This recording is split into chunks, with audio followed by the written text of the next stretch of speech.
Speaker, बारिशों से जहाँ अल्लाह की रहमत है, लोगों को बड़े फ़वाइद भी मिले हैं। काश्तकारों को, ज़मींदारों को बड़े इसके फ़वाइद मिले हैं। बर्फ़बारी से भी लोगों को इसके फ़वाइद मिलेंगे, लेकिन जो लोगों को तकालीफ हुई हैं वो यकीनन इस हाउस में जिक्र करने के भी काबिल हैं, और जो लोगों को मुस्तकबिल में मसाइल पेश होंगे उसके इदराक के लिए भी अगर आज इस हाउस से आपकी तरफ से एक रूलिंग यहाँ से साबित किया जाए तो आइंदा के लिए बारिशों से जो तबाहकारियाँ होती हैं उसका बरवक्त इलाज भी हो सकता है और उसका तदारुक भी किया जा सकता है। एक तो जनाब स्पीकर, यहाँ पीडीएमए के नाम से एक बड़ा महकमा है गवर्नमेंट का,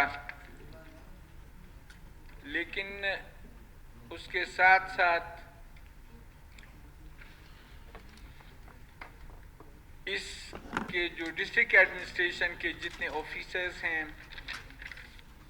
उनको भी इस महकमे के साथ काम करने के लिए लगाया जाता है। बड़ा नुकसान उसका ये है जनाब स्पीकर, पिछले साल बारिश की तबाहकारियाँ हुई, ऐलान हुआ कि लोगों की मदद की जाएगी। हर तरफ से जो अफेक्टेड लोग थे, जो मुतासिर थे, उनकी फहरिस्तें बनी और अल्टीमेट रिजल्ट जनाब स्पीकर ये हुआ कि ये सारी फहरिस्तें जब हम पूछते थे तो कहते थे कि जी सारी फहरिस्तें सीएम हाउस भेजी गई हैं, वहाँ से आर्डर होने के बाद फिर इस मसले को हल किया जाएगा। न वो आर्डर आज तक हुआ है और न ही लोगों को इस सिलसिले में कोई मदद मिली है। हालिया बारिशों में भी मेन रोड पे तो यकीनन पीडीएमए या उसके साथ जो जिन डिस्ट्रिक्ट्स में डिस्ट्रिक्ट एडमिनिस्ट्रेशन थी, मेन रोड मुख्तलिफ जगहों पे खोले गए, लेकिन जनाब स्पीकर जो मुख्तलिफ किलियों तक, मुख्तलिफ आबादियों तक लिंक रोड्स थे वो आखिर तक नहीं खुल सके। हालांकि कहा यह जाता था कि CNW department, district administration, PDMA और जो भी रिसोर्सेज हैं वो इस्तेमाल हो रहे हैं, लेकिन उसका उन लोगों को बलूचिस्तान के तूल व अर्ज़ में किसी किस्म का कोई फ़ायदा नहीं पहुंच सका।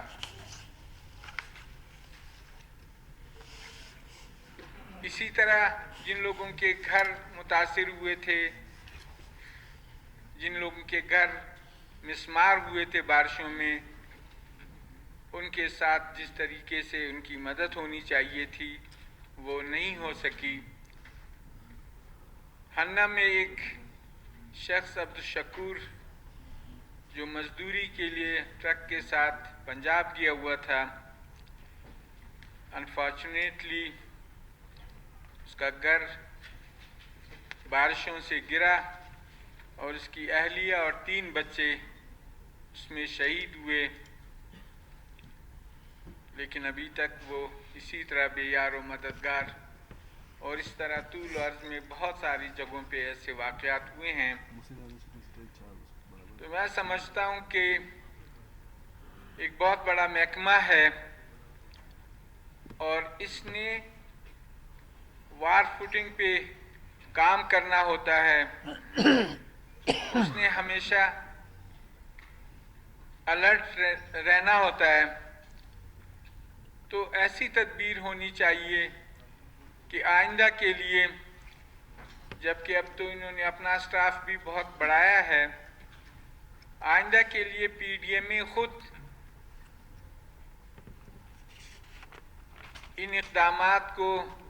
या जहां भी कहीं मुसीबत होती है वहां पहुंचने के लिए अपनी अलर्ट फोर्स को, अपने अलर्ट जो लोग हैं उनको फौरी तौर पे भेजें, और जो उनके पास वसाइल हैं उनको फ़ौरन वो इस्तेमाल करें। अब वो डिस्ट्रिक्ट एडमिनिस्ट्रेशन को कहते हैं, डिस्ट्रिक्ट एडमिनिस्ट्रेशन के पास न तो ट्रैक्टर होता है न डोज़र होता है, फिर उस लोगों के पीछे चले जाते हैं, किराए पर लेते हैं, तो उस तरह जो बरवक्त काम होना होता है वो रह जाता है, और इस तरीके से तबाहकारियाँ लोगों को नुकसान पहुंचाती हैं। जहाँ तक जनाब स्पीकर महंगाई का ताल्लुक है, अब ये कोई ठकी छुपी बात तो नहीं है कि पाकिस्तान का हर फर्द मरकज़ी हुकूमत और सूबाई हुकूमतों के तमाम जो स्टेक होल्डर्स हैं, या ज़िंदगी का हर फर्द इस बात को तस्लीम भी करता है कि पाकिस्तान में महंगाई होशरुबा है, और महंगाई की वजह से लोग इंतहाई कर्ब और अजियत के शिकार हैं। पंजाब और सिंध में जनाब स्पीकर रोज़गार के मौक़े इसलिए होते हैं कि वहाँ इंडस्ट्रीज़ हैं, वहाँ कारखाने हैं, वहाँ पे और भी ऐसे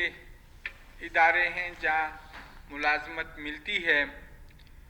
लेकिन बलूचिस्तान में जनाब स्पीकर कोई कारखाना नहीं है, कोई इंडस्ट्री नहीं है, या तो किसी को सरकारी मुलाजमत मिले या किसी की ज़मीन का कोई टुकड़ा हो उसकी आबादी, या फिर प्राइवेट किसी दुकान में किसी के साथ क्लीनर और ड्राइवर, किसी घर का चौकीदार, या फिर दिहाड़ी लगाते हैं, और वो दिहाड़ी जो है वो भी पूरा महीना नहीं होता, 2-3 महीने तो वैसे भी स्लैग के होते हैं, और उसके बाद फिर कभी दिहाड़ी मिलती है कभी नहीं मिलती।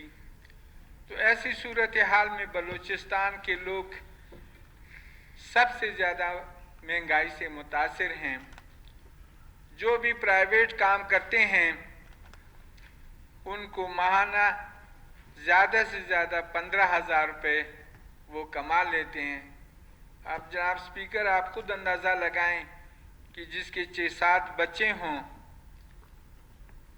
और 15,000 उसका माहाना आमदन हो, वो तो सिर्फ आटे के अखराजात बर्दाश्त नहीं कर सकेगा, वो तो सिर्फ रोटी पूरी नहीं कर सकेगा, उसके घर के और जो मामलात हैं वो कैसे चलेंगे। और जनाब स्पीकर इसके साथ साथ डॉक्टर्स, तालीम की बात तो फिर दूर चली जाती है, वो अपने बच्चों की सेहत का भी ख्याल नहीं रख सकते, अपने बच्चों के कपड़ों के लिए परेशान होते हैं। तो ऐसी सूरत में ये स्टेट की रिस्पॉन्सिबिलिटी है कि रियासत में बसने वाले लोग कम अज कम माश की मुसीबतों से छुटकारा पाएं। अब जनाब स्पीकर एक छोटी सी बात मैं अर्ज करूं कि कौमी असम्बली में एक रिपोर्ट गवर्नमेंट की तरफ से पेश हुई जिसमें कहा गया कि हाई डीजल पे 45 रुपये और पेट्रोल पे 35 रुपये, इसके अलावा मिट्टी के तेल पे 20 रुपये, लाइट डीजल पे 14 रुपये फी लीटर सरचार्ज टैक्स वसूल किया जाता है। ये एक मुस्तनद रिपोर्ट जो गवर्नमेंट की तरफ से असेंबली में पेश की गई। अब इतना बोझ डीजल का भी आम आदमी पे पड़ता है, पेट्रोल का भी आम आदमी पे पड़ता है, मिट्टी के तेल का भी आम आदमी पे पड़ता है और लाइट डीजल का भी आम आदमी, बाकी लाखों अशिया, जनाब स्पीकर आप छोड़ दें, लाखों और अशिया हैं जिन पे सरचार्ज भी लगता है, टैक्स भी लगता है, ज़्यादा पैसे भी लगते हैं। तो ऐसे लाखों अशिया की फिर वो जो टैक्स के मद में पैसे जमा होते हैं वो कितने खरब होंगे, कितने, ये तो बहुत बड़ा हिसाब होगा। मैंने सिर्फ एक मिसाल के तौर पे ये 3-4 चीज़ें जनाब के सामने अर्ज की। अब 1.5 साल में जनाब स्पीकर अगर देखा जाए पाकिस्तान की 20 करोड़ आबादी में कम से कम, अगर कम से कम आप लें तो 1 करोड़ लीटर तो दिन में खर्च होता है डीजल का, इसी तरह पेट्रोल का। उसका अगर आप इस हिसाब से आप टैक्स लगाएं तो जनाब स्पीकर डीजल पे, सिर्फ डीजल पे 2 खरब 43 अरब रुपए टैक्स कीमत में गवर्नमेंट के ख़जाने में आए हैं इस 1.5 साल में। इसी तरह 1 खरब 89 अरब रुपए पेट्रोल कीमत में, 54 अरब रुपए मिट्टी के तेल कीमत में और लाइट डीजल कीमत में 24 अरब। अब ये खरबों रुपए सिर्फ इन 4 चीज़ों के हैं, जो बकिया लाखों अशिया हैं जिन पे खरबों रुपए टैक्स वसूल किया जाता है और गवर्नमेंट के ख़जाने में जमा होता है। बॉर्डर्स का अलग है, बाकी अगर मैं गिनवाना शुरू करूं तो ये इजलास सारा ये टाइम लेगा। तो मैं ये अर्ज़ करता हूं जनाब स्पीकर कि टैक्स के पैसे इतने ज़्यादा हैं, इतने ज़्यादा पैसे जमा हुए हैं जिससे IMF का कर्जा भी उतारा जा सकता है,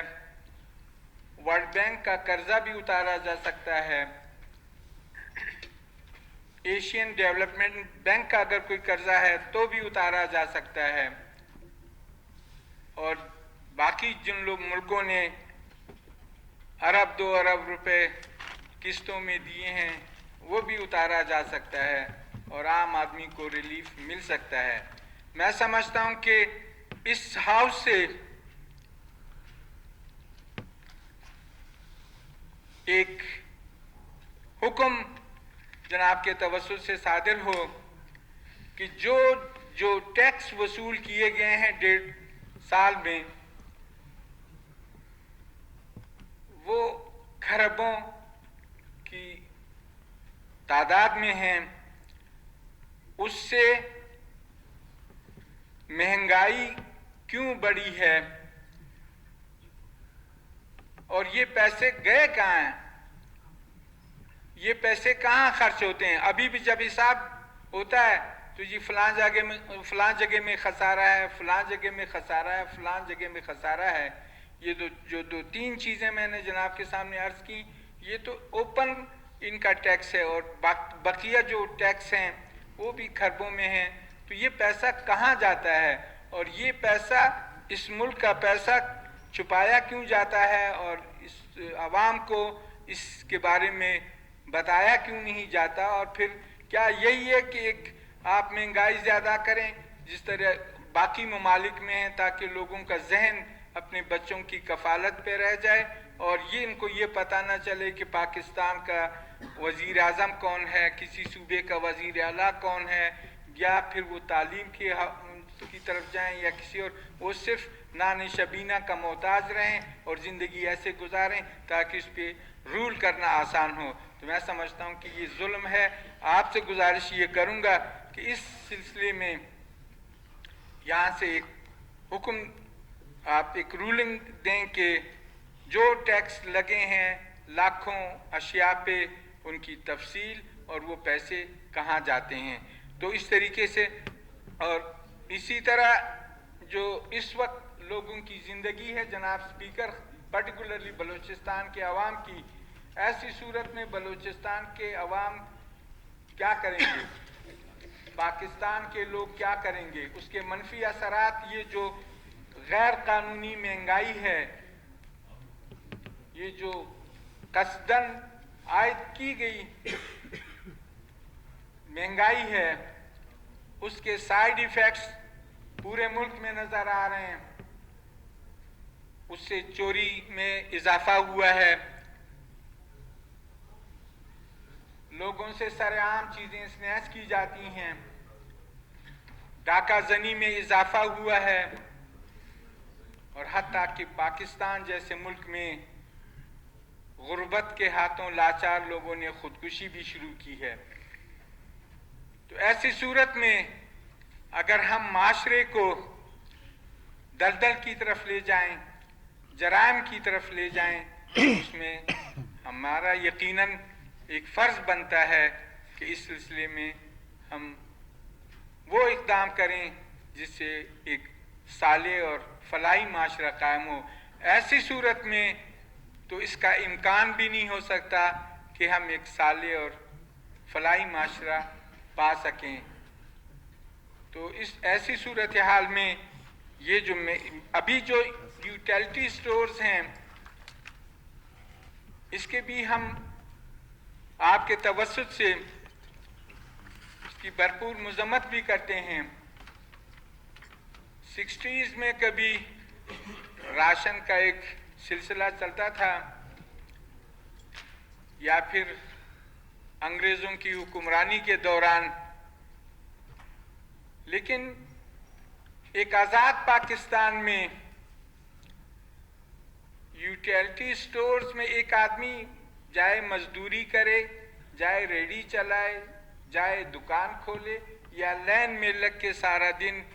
1-2 किलो चीनी के लिए खड़ा रहे। ये जुल्म है इस माशरे के साथ,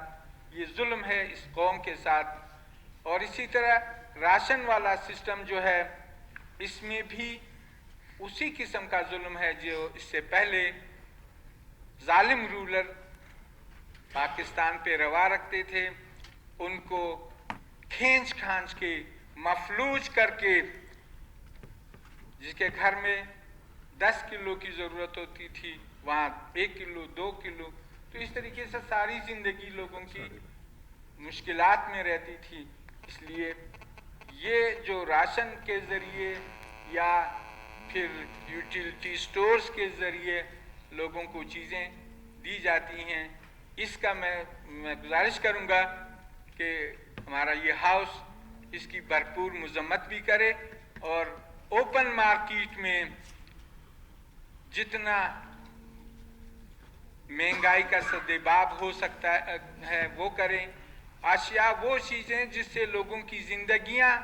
मुताल्लिक हैं, कम अज़ कम वो चीज़ें फौरी तौर पे सस्ती की जाएं ताकि गरीब आदमी अपने बच्चों का पेट पाल सके। जहाँ तक जनाब स्पीकर अमन व अमान का ताल्लुक़ है,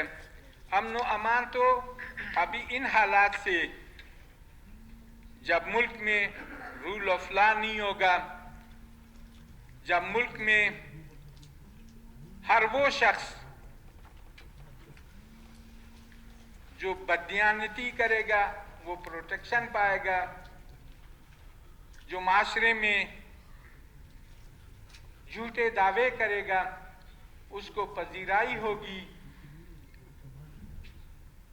तो इस तरीके से तो अमन व अमान के मसाइल बढ़ते जाएंगे, और जब ये होगा कि कानून सबके लिए एक होगा, करप्शन रोकने के असबाब जमीनी हकायक की बुनियाद पे लोगों के सामने होंगे, जराइम पेशा लोगों का सद्देबाब होगा, तो फिर अमन व अमान के मसाइल जो हैं वो रुक सकते हैं। एक आदमी है, सफेद पोश है, बाइज्जत कबायली है, वो अपनी गाड़ी में आ रहा है, उसके पीछे गाड़ी आती है जिसमें बदमाश कलाशिनकोफ लिए उसके सामने रुक जाते हैं। अब उसको उठा के अगवा भी कर लेते हैं और फिर डिमांड करोड़ों रुपए की डिमांड होती है। ये कैसे होता है? ये लोग 6 महीने के बाद, 8 महीने के बाद ये रिलीज हो जाते हैं पैसे दे के। ये कैसे रिलीज होते हैं? इसी इलाके में रहते हैं। अगर बलूचिस्तान से अगवा होते हैं तो बलूचिस्तान में रखे जाते हैं।